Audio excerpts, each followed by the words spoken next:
Breaking news చూస్తున్నాం. జనసేన అధినేత పవన్ కళ్యాణ్ తన పార్టీ నేతలకే ఒక లేఖ రాశారు. కొన్ని సూచనలు చేశారు. పొత్తులపై బహిరంగ విమర్శలు చేయొద్దంటూ సూచించారు. భిన్నాభిప్రాయాలు ఎవరికైనా ఉంటే తన దృష్టికి తీసుకురావాలన్నారు. మరో 2 రోజుల్లో పోటీ చేసే స్థానాలపై స్పష్టత ఇస్తామన్నారు.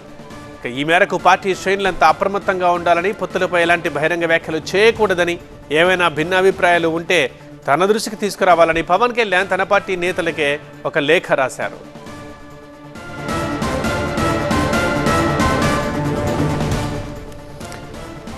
పవన్ కళ్యాణ్ ఒక లేఖ రాశారు. అది జనసేన పార్టీ నేతలందరికీ. మెయిన్గా పొత్తులకు సంబంధించి క్లారిటీ వస్తుంది కాబట్టి ఇది ఒక కీలక సమయమని, ఈ టైంలో పొత్తులపై ఎలాంటి బహిరంగ విమర్శలు చేయొద్దంటూ సూచిస్తున్నారు తన శ్రేణులకి, నేతలకి పవన్ కళ్యాణ్. ఏవైనా భిన్నాభిప్రాయాలు ఉంటే తన దృష్టికి తీసుకురావాలి, కానీ బహిరంగంగా మాత్రం మాట్లాడొద్దని చెప్పారు. అండ్ ఇక పొత్తులకు సంబంధించి కూడా క్లారిటీ ఇచ్చారు. మరో 2 రోజుల్లో పోటీ చేసే స్థానాలపై స్పష్టత వస్తుందని, ఈ మేరకు పార్టీ శ్రేణులంతా అప్రమత్తంగా ఉండాలని పవన్ ఆ లేఖలో సూచించారు జనసేన నేతలకు, శ్రేణులకు.